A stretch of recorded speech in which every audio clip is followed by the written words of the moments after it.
Hey, what's going on, everyone? This is Mitch. Good Wednesday morning to you all. Hope you guys are doing well out there this morning and having a wonderful start to your day and a great week out there so far. I'm sure a lot of folks in Florida are not having a wonderful start to your day. We are certainly praying for you folks. I just want to start the video off by saying that as, we're waking up to a Category 5 hurricane still. And I mentioned a couple videos back that if we're waking up to a Category 5 hurricane by Wednesday morning, we could be in even more trouble. And I still stand by that. In fact, the peak forecast intensity at landfall per the National Hurricane Center has actually increased to a Category 4 storm now. But there's some changes ongoing with the system right at this moment. So what we're going to do here is talk about those changes ongoing right now in the Gulf of Mexico. We'll speak on the latest from the National Hurricane Center, really zoom into that cone for you folks. We'll go over all model guidance. Once again, hurricane models, global models, talk about where it has the exact center of this storm making landfall, because that is huge. And then we'll talk about impacts in a very detailed way. We'll speak on rainfall, and we'll spend a lot of time on the wind. Who's going to see the worst winds, like 100, 120 mile per hour winds? We'll speak on that. We'll even speak on the tornado threat, which that has significantly increased since yesterday. So we will have a segment for that also. And then we will have a segment that really breaks down why this is going to weaken upon landfall. Some people find that very hard to believe, but we're going to talk about why in this video too. There'll be a segment for that. And then we'll speak on what's going to happen weather-wise across the entire lower 48 for your Wednesday, like we always do in these mornings videos. So if you guys have not subscribed, certainly consider doing that. Like the video if you like it. And if anybody has anything that I can pray about or pray over, please put it in the comments below so I can pray over it and so others have the opportunity to do so too. So let's get going this morning. Category 5 Hurricane Milton. It's a 160 mile per hour hurricane. I do think this is in a weakening state now. If you notice, I think anybody can really notice this. You see the eye of the hurricane right here. You see how it begins to close up. This tells us this is weakening, and most likely what is happening, in fact, I'm pretty sure it is, it's undergoing what we call an eye wall replacement cycle, which means the inner eye wall collapses, and then the outer eye wall becomes the new inner eye wall. Now, that's a good thing because the system is weakening, right? The low pressure is going to rise because of that. And then probably the highest winds decrease. The peak wind intensity begins to decrease, okay? But the bad thing about that is when that happens, it expands the storm. So the storm really broadens and the wind field really expands out away from the storm system. And we were pretty much expecting this to happen. And that's exactly what's likely happening right now. The system is weakening. The wind field is going to expand. The hurricane itself most likely is going to expand. And this is still a serious situation. Now, I did mention, hey, if we wake up with a Category 5 hurricane Wednesday morning, we're probably going to have some issues. And listen, we do. The peak intensity at landfall has actually increased to a Category 4 storm. Remember, it's been a Category 3. Now it's back up to a Category 4. Okay, so how much does that change? The big question is, how much does this weaken between now and landfall, which is under the next 24 hours? That's the big question here. Going to be a big day of watching this thing on satellite. And it looks like it's jolting towards Florida right now. Seems like it would make landfall in the next several hours. Looks can be deceiving a little bit with that. It's going to take until tonight for sure. So this is it. The eyes beginning to close up. I think it's beginning to lose some steam. And a lot of people are going to say this can recover from an eye wall replacement cycle. And it certainly could. But if you're asking Mitch, I don't think it will. I think shear is going to get to this system. I think dryer will get in. And that shear and dryer is going to take advantage of that weakness of this system kind of undergoing most likely that eye wall replacement cycle. So this is the system right now. The latest from the National Hurricane Center, it is still a 160 mile per hour Category 5 hurricane. Forecast to weaken into 150 mile per hour Category 4 hurricane by this afternoon. And the peak intensity at landfall has been bumped up 5 miles per hour from 125 to 130, which takes it from a Category 3 to a 4 at landfall. And yes, the cone has shifted south since this time yesterday, but it hasn't really shifted south from this time yesterday evening if you tuned into the video. It's kind of remained the same. In fact, I think it's ticked a little bit back north. So it has the center of the cone going right between Bradenton and Sarasota. I think last night it had it going right through Sarasota. So I know that's not much in mileage, but it makes a big difference. But it still has the center of this cone north of Tampa. But listen, the cone isn't the impact zone. So if you live up here in Spring Hill and you're thinking, oh man, I'm not going to get any impacts anymore. That's not what this means. This is where the center of the storm could go, the eye of the hurricane. So it could still come through here north of Tampa, and it could still go down here and like close to Fort Myers. I mean, Port Charlotte, Charlotte Harbor. It could the eye of the hurricane can go right through Inglewood, Port Charlotte, but the highest confidence is, of course, right here in the middle of the cone. And we kind of broaden this out. This thing is still a Category 1 hurricane getting off the eastern coastline of Florida tomorrow afternoon. So we're going to have a full-fledged hurricane rumbling through the central portion of the peninsula of Florida with still an intact eye wall, bringing 90 to 100, maybe 100-plus mile-per-hour wind gusts throughout the entire middle portion of the peninsula of Florida. Okay, serious situation. Now, the actual latest from the National Hurricane Center, like I said, 160 mile per hour hurricane, 907 millibar. I have a feeling that's beginning to rise now. It's picking up some forward speed now, moving northeast at 14 miles per hour. So that's definitely quicker than the 3 miles per hour it was moving once upon a time, several days back, right here in the Bay of Campeche. But moving 14 miles per hour, I think it'll pick up a little bit more forward speed after that too. Now let's go over all the hurricane models, and we'll kind of zip through this pretty quick. No use in spending a ton of time on each one. Let's just focus on where it makes landfall. So this is this morning. This is where this model thinks the actual structure of this hurricane looks like. Now I want to zoom out of this really quick, and I want to actually look at the radar out of Key West. This is it. This is the radar out of Key West, Florida. You can see the Florida. Well, yeah, you can see Florida too, but you can see the hurricane right here. You can see the eye of it. All right, this is actual Hurricane Milton right now. And you see these little banding features right here? These are dangerous. These can produce, obviously, water spouts out in the ocean and tornadoes on land here in the southern half of Florida throughout the morning and the afternoon. And the closer this system gets, the closer these feeder bands begin to get to Florida and the more they actually move over landmass, which is Florida. So we're going to have a significant tornado threat across areas of Florida today. And we'll talk more on that when we get deeper into the video. So we'll get back off this and we'll pull this back up here. Latest H-Wharf model from overnight. What does it have this thing doing? Okay, you're going to see that millibar, that central pressure here, begin to rise, which means the system is weakening. We expect this. Watch how the structure of the storm changes. Okay, we get into this evening. It's still a 940 millibar low, Category 4 hurricane probably. And it takes the central portion of this system still, more so into St. Petersburg, like close to Clearwater. So it really rides this. If the H-Wharf model is right, it's still a little bit further north than most model guidance, okay? We'll have the worst storm surge in Tampa. I think a situation like this would be the worst case scenario for Tampa, the H-Wharf model. This would have it making landfall just after 2, 3, 4 o'clock in the morning, tomorrow morning, overnight tonight, okay? And that would bring that landfall there. And whoever gets hit by the northern portion of this storm, yeah, you'll get offshore flow, because this thing is rotating like this.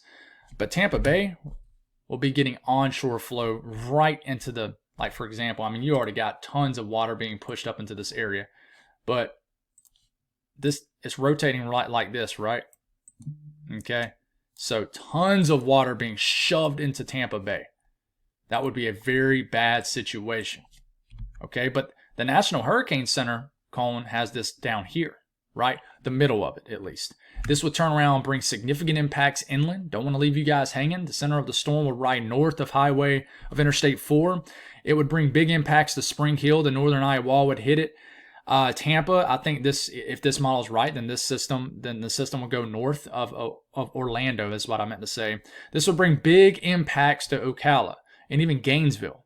Okay.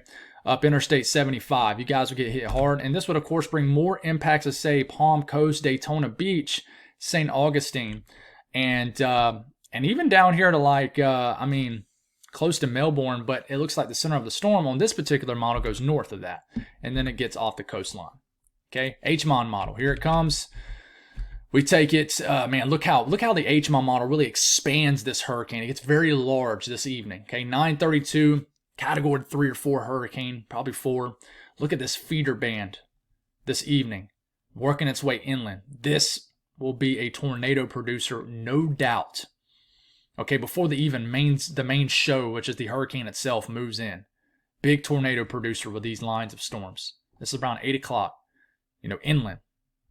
I would say from Tampa down to Fort Myers, points inland. All this entire region right here. Big tornado threat here. All right, 932 millibar low. Here comes the system dryers getting wrapped in. Most models have continued to show this. Somewhere south of the actual low is going to be depleted of convection, shower and storm activity. Okay, here comes the system. It moves this a tick south of the H-Wharf model. It wants to bring this low just right into Tampa. This would bring catastrophic storm surge into Tampa Bay. We continue to move this forward. This would kind of ride a little bit closer to the Interstate 4 corridor here and bring a lot of impacts into central and north central Florida. HFA model. Here it comes. Weakening. Doesn't weaken quick enough. Makes landfall just after midnight. And the HFA model follows the National Hurricane Center forecast here and is a good bit south of the HMON model. So this is around 11 p.m. and then this is 2 a.m. So sometime basically around midnight, this makes landfall more so into like the Bradenton area, Sarasota region. This would bring a ton of storm surge at this time frame this evening into like Tampa, right? But then it would switch to an offshore flow because, for example, this thing is rotating around this low just like this. So this will try to be pushing water out the bay. And I know you're thinking, man, what is going to happen? Just tell me what's going to happen. We're still trying to figure it out. And unfortunately, we have a highly populated area with a huge bay area known as Tampa Bay that we have to forecast this around. So is this going to come in like this? Is it going to come in like this? That is huge as far as storm surge for the Tampa Bay area. Massive, guys. Okay? And to keep this going, and of course, this would ride a little bit further south. We got a full-fledged hurricane moving right over the central portion of Florida into the wee hours of the morning. And heck, by the time the sun comes up tomorrow, this could be off the east coast of Florida. HFB model, here it comes. Weakens, but still, it takes more of that HFA route. Makes landfall right into the Bradenton, Sarasota, even close to Venice area, and would bring huge storm surge into that region. Onshore flow would more so hit, Venice, what is that, Palmer Ranch, these areas right here. Okay, now, I know I keep saying like onshore flow. Listen, when this system is out here this afternoon, just off the coast of Florida, this is already going to be pushing water. Like this is 8 o'clock, right? And even though the system is going to ultimately come in like this is still wrapping around like this. So this is still shoving a ton of storm surge up against these areas. Okay, it's just when you keep this going and this gets right here, this is when it'll have the opportunity, if it comes south of Tampa, to dramatically start pushing the water back out the bay. It's weird stuff, and we just got to figure this one out. The worst case scenario is, for Tampa Bay at least, is if this goes like this. I'm starting to lose confidence this is going to hit Charlotte Harbor, like down here. I really think this is going to make landfall somewhere between this region right into here. Maybe extend this a little bit further south. Maybe just like down here. Okay? So that's the latest hurricane model guidance. If you're wondering further inland in Florida what you expect here, listen, it's the same thing with Tampa, in other areas along the West Coast. It depends on, I really think the southern side of the system is going to be really depleted of convection. That does not mean you're not going to get hurricane force wind gusts, over 75 mile per hour wind gusts. But I really think as far as rainfall, whoever's north of the low, could be Orlando, could be like Ocala. If it moves really far north, could be Gainesville. Was that Claremont? The Disney World area, Lakeland. Who's going to get the heaviest of the rain and probably just flat out, probably some of the strongest winds potentially will be on the northern side. Who's going to get that? It just depends on with the low. And I would say that, that could be anywhere from, up here into this area right into here. Okay, it could be like the strongest winds, and it could be a little bit further south. It just depends, guys. We're still going to get strong winds on the southern side. I just would argue it's probably not going to be as strong. We'll see. As far as global model guidance, listen, it's further south. The GFS comes in, and it wants to make landfall around midnight right into Venice, for example. Even close to Inglewood, but Venice the GFS wants this thing to come in. And I like to look at the global model guidance when we're trying to figure out the track of these systems. I think that's the best time to look at them, but it comes in, well south of Tampa. But it would hit Tampa hard with the northern eye wall. The storm surge might not be as bad though, but Tampa would get hit hard by all-out hurricane conditions. You just might, when the worst of the hurricane comes in, it just might be kind of pushing the water out instead of in. I think water's going to get pushed in regardless when it's coming. When the system makes landfall, that's when the wind flow dramatically shifts out from another direction, from like east to west. Okay. We look at the Euro. What does the Euro show? Euro is further north. Euro wants to follow some of those, like the HMON and the HWRF model, and it wants to plow this right into just the Clearwater, St. Petersburg area, and then go right over Tampa. That would be this. I would say the Euro would be one of your worst case scenarios for Tampa Bay as far as storm surge. So yeah, it sucks, and I hate to use that word for any kids watching. I know some people watch it with their family, so my bad. Shame on Mitch. But it stinks that we still, listen, we're never going to know the exact landfall until it happens, right? But I mean, this is just a huge area with a highly populated area, and we don't know if it's going to make landfall south of Tampa, right into Tampa, or maybe just north of the Tampa area. So it's a big question, unfortunately. Still, rainfall. And to say this, guys, at the end of the day, I would stick with the National Hurricane Center forecast, and it is stuck on this going south. And I really think that this is a reasonable scenario here. Right here, where it's kind of between Bradenton and Sarasota. Okay, but just remember, the cone is still wide for a reason right here. We keep going as far as rainfall. I mean, they're going, whoever gets hit by the northern portion of the storm, just north of the L, the low pressure, will get the most rain. Could get a swath of a foot of rain just north of Tampa and just north of Orlando.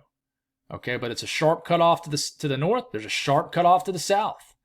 And this tells me, just like what the hurricane models are showing, that this is really going to be a depleted to the south storm of convection. So if, for example, if it goes just like this, the northern side of the system is going to have the most rain. Okay. Southern side of the system, not as much rain. I really think the structure of this hurricane falls apart as it starts to get closer to coast. But like I said, like over the last 5 or 6 videos, the cake is already baked. Water's already being pushed up against the shoreline, and I really think storm surge could be massive, catastrophic. As far as the risk of excessive rainfall, if you live in the pink area, that's where you have a 70% chance, a high risk of flash flood guidance being met. The red area is a 40% chance, the yellow is a 15%. All right, so flash flooding threat is a high risk, which is pretty rare. And here's another way to look at this. Weather Prediction Center, experts, here's that little small slither of 10 to 15 inches of rain from the Tampa Bay area, up or just north of the highway of the Interstate 4 corridor, right into Orlando, especially just north of Orlando, right into the Daytona Beach area, just north and south. A lot of rain. Significantly cuts off north and south of this little area right here. Okay.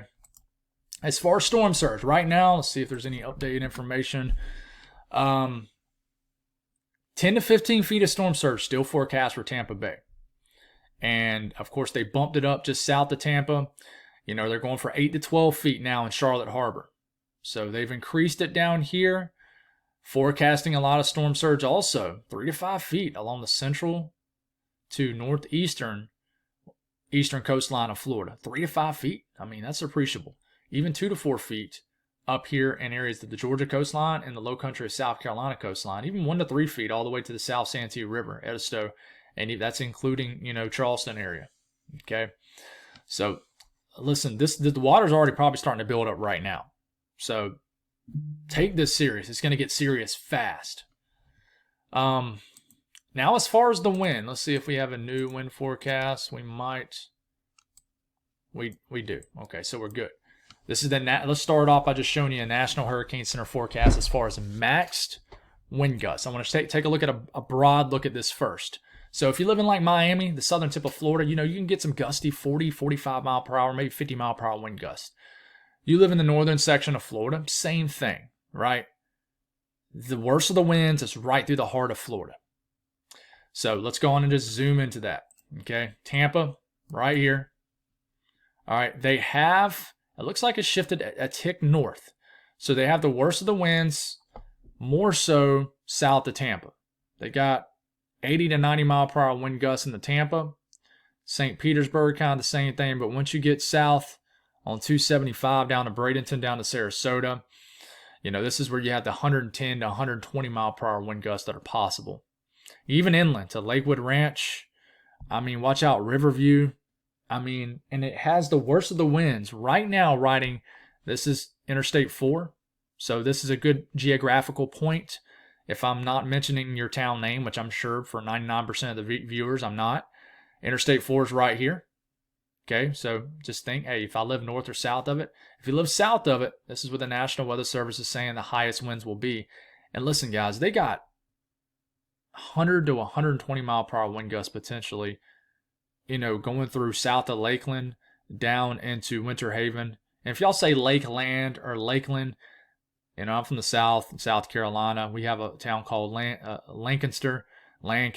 Some people say Lancaster. Some people say Lancaster. The locals say Lancaster more so. So, everybody says things different. But you get what I'm saying, hopefully. But it would say probably miss Orlando, which is right into here with the worst winds. But Orlando, man, right on the fringe of getting all-out hurricane force conditions. And you do have hurricane warnings for a reason. And then you get, it wants to hit like Merritt Island, like the Merritt Island, Cocoa Beach, just north of Melbourne, Port St. John, little town called Christmas, Florida. That's cool. I love Christmas. But 80 to 90 mile per hour wind gust in this area. So how south will this get? This is Charlotte Harbor down here. How strong will the winds get? It's a big question with this. So if we take a look at the GFS, what does it show? And just not as crazy. I've thought about just not even showing the other models, but we really should probably buy the National Weather Service forecast here. But I will show you the HFA model, which is kind of taking the path that the National Hurricane Center thinks it's going to take. And here it comes. This is predicted wind gust. And we take it into this afternoon. It's about 5 o'clock. We're already getting, 40 to 50 mile per hour wind gusts, maybe even higher into Tampa Bay, points north and points south, all the way to Charlotte Harbor. And then we take it a little bit further. Okay, we're getting into 8 p.m. If you look really closely, winds are gusting even more. And then we get into about 11 p.m. Winds are starting to gust, according to this model. Winds are starting to gust in the Bradenton, Sarasota area to, over 100 miles per hour right before this is making landfall. Okay, and then we take it to landfall. It looks like it makes landfall around midnight to 1 a.m. This would bring the landfall right into between the Bradenton and Sarasota area. Okay, and look at these winds. So even if this shifts to an offshore flow in Tampa, okay, because it's going to be circulating like this, right? Where storm surge would be down here, probably south of the low. Listen, you guys are still going to get blasted in St. Petersburg, Clearwater, Tampa with over 100 mile per hour wind gusts for a period. So I've said it before, all this is just a lose-lose situation. There's always a good silver lining with something, maybe some good news.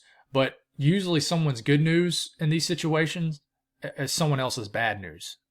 It's just, we got to figure out all those details. So this continues to make its way inland. Of course, it's going to weaken. It's about 4, 5, 6 o'clock in the morning. We're getting 80, 90 mile per hour wind gust, even inland across central Florida. And then, of course, this gets off the coastline sometime Thursday morning. And listen, this low will still be intact. The structure of the storm will be falling apart, low pressure right into here. But you still got the winds whipping out of this direction and whipping out of that direction. So you're probably going to get some hefty storm surge. That 3 to 5 feet of storm surge, probably into Daytona Beach. Daytona Beach can get all-out hurricane force conditions around that area, especially points south as this low exits the east coast of Florida. So, yeah, we're not done with this once it makes landfall tonight. And then, this races off the coast of the southeast and we finally can wave our hands bye to it. Listen, the tornado threat is serious too, guys. There's an enhanced risk. That's pretty rare for a tropical threat of tornadoes, and this is driven off tornadoes. Enhanced risk. This is for areas south of Tampa. This does include Sarasota down to the Fort Myers area. I mean, across all of like South Central Florida, Melbourne, Orlando. Yeah, just all the smaller communities right here in this region. And then the yellow area is a slight risk. And let's just go on and look at the tornado threat. So not only in the yellow area do you have a 10%, if you live in this yellow area, you have a 10% risk of a tornado within 25 miles in any given location.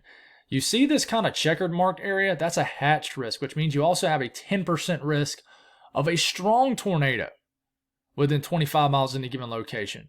A strong tornado is considered an EF2 or higher. A tornado threat is legit with this. And it's probably because we're getting an undercut of dry air on the south end of this. And here it comes on the HUR model. We'll take it out to about lunchtime. You look at these little mini supercells. Every single one of these have the opportunity to produce a tornado. You're just going to be working on that northeast side of the system. Remember, we talk about the dirty side. When I mention dirty side, I'm typically talking about the tornado risk in the area with the highest winds. So these storms, if they're not producing tornadoes, are producing strong gusty winds. This system's coming up, and then as this system's approaching, you see all these cells right in here? These will be tornado producers. I mean, these are all just mini semi-supercells. They're working with their own low-level jet, brought to you by Milton. The low-level jet will be racing above interstate speed in the low levels of the atmosphere, about a mile above our heads here in Florida. And big-time tornado threat with all these cells right here. I don't know if your house is going to get hit by one, but listen, if you go under a tornado warning, please take it serious. They'll be fast moving, they're quick, they'll be shrouded in rain wrapped, they're going to be hard to see. And this continues even as this approaches landfall. And, it might lessen somewhat as we get into the nighttime hours, but then obviously at that point, we are dealing with the actual hurricane itself. Okay, if we look at the significant tornado parameter, the higher the numbers you see pop up on your screen, the more vibrant colors, the better the ingredients for tornadoes. Okay, and here it comes. Look how these numbers begin to spike this afternoon across all of southern Florida. And man, some of these are like up to a 9, 10, 11, 12 on the significant tornado parameter. The ingredients will be high end for this. Definitely high for a tropical threat. And if you look at the updraft velocity swath, and that is a dangerous signal for a tropical threat, guys. Typically, it doesn't show up this highlighted, but please take this tornado threat this morning into this afternoon, all the way into this evening and tonight, in central to south central Florida. If you live in this area of Florida where you're seeing these highlighted colors, and this is exactly where the enhanced risk is, you have a serious tornado threat, along with dealing with the hurricane itself. So take this serious, please. And if you're wondering, what's driving this, I got a little bit extra time this morning. You look at the low-level jet. These are winds at about 4,000 to 6,000 feet up in the air, right? So as we're moving this onshore and closer, you see these colors right in here. These are winds, pushing 40 to 50 to 60 knots, increasing in the low levels of the atmosphere. So you have what we call a lot of wind energy in the atmosphere. And of course, with a cyclonic system, a low pressure itself spinning, there's a lot of spin in the atmosphere. And this does nothing but increase, obviously, with the approach of Milton itself. So a lot of wind energy. Of course, with a tropical system, you have tropical moisture. You check the tropical moisture, a thermodynamic, and a kinematic energy, the winds, vice versa. And you mash them together, you have what we call overlapping conditions that support, in this case, a tornado threat. And that's exactly what we're going to be working with. So if you're wondering, Mitch, why is this system going to fall apart? You can see the eye is still pretty much closing up. Still very intense convection wrapping around it, indicated by them cold cloud tops in pink and white. But how are you telling me that this system's going to weaken? Well, watch what happens. Green's obviously moist air. Brown is not brown air. I will say that. Watch me. But brown is dry air. So watch as we continue to move throughout the morning hours into the afternoon. If you notice, yes, the system is still shrouded with a moist environment with green, but you're starting to get the brown here, the dry air wrapping really close to the core of the system. It's just wrapping around. And this is what's going to really escalate this tornado threat today.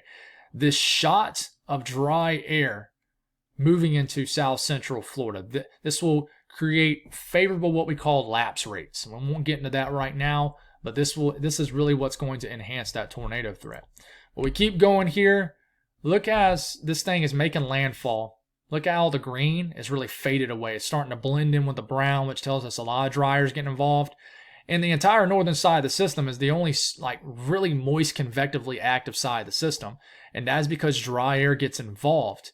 And that's because of two reasons. One is because of wind shear. Hits the western side of the system and messes up the convective feed around the system. Two, this is undergoing an eye wall replacement cycle. So this is going to provide a weak period for the system for one to take advantage of two. So one, wind shear, dry air is going to hit this system. Okay. Eye wall replacement cycle, which is likely what's ongoing, causes a weak period for the system. And then here comes the wind shear to try to deplete the hurricane right before landfall. Okay. So there's your update on the tropics. As far as what's happening weather-wise across the country, I got the fronts pulled up. Look at this cold front sagging all the way down to North Florida. And if you're wondering, well, Mitch, are you sure this is not going to turn and hit the Carolinas and Georgia? Well, no, because the flow around this front is going just like that. So this system cannot go right up against that front. And that front's just not going to disappear. Okay? So this system has to pretty much go like that for the most part. Okay? This front right here is bringing just wonderful weather behind it. I'm waking up at my house. The temperature's around 54 degrees. It just feels wonderful outside. And a lot of areas of the country are. But as far as what's happening weather-wise, of course, we've already talked about Florida. There ain't a whole lot. There's a little upper low up here spinning away. It's going to be a chilly day across northeast, but we got some weather up here. A little weak system moving into the Pacific Northwest, but the middle of the country continues to be very quiet. Watches, warnings, and advisories. Hurricane warnings across areas of Florida. Tropical storm warnings in the more burgundy color. We've kind of already talked about that, but everybody else is pretty quiet. Excessive rainfall. We talked about Florida already. You got the high risk. Everybody else, no risk of flooding. And then the severe weather threat. We've already talked about this also. Enhanced risk for Florida, slight risk for Florida for tornadoes, general risk of thunderstorms in this green area. All right. As far as the southeast, we've already talked about Florida and said that about 3 or 4 times in a row in the last 10 seconds. We talked about Florida. Some of that rain, I will say, will try to get all the way into southeast Georgia. We'll start to get some rain tonight up in Jacksonville, Gainesville, gusty winds. The rain will try to make it all the way to the South Carolina coastline. But if you're wondering or worried, you have nothing to worry about. This thing has really trended away from. You still got tropical storm watches up, but this thing has really trended away from any kind of significant impacts. It never really was going to be, but it's trending away from any kind of impacts, I would say. But as we wake up tomorrow morning, this system is heading off the east coast of Florida. But everybody else over the next 24 hours is quiet, nice fall weather, dry weather, and yeah. Now as we move into the northeast, we got this kind of northwest flow up here, riding over Lake Ontario, riding over Ontario itself. This is going to bring some thunderstorms potentially.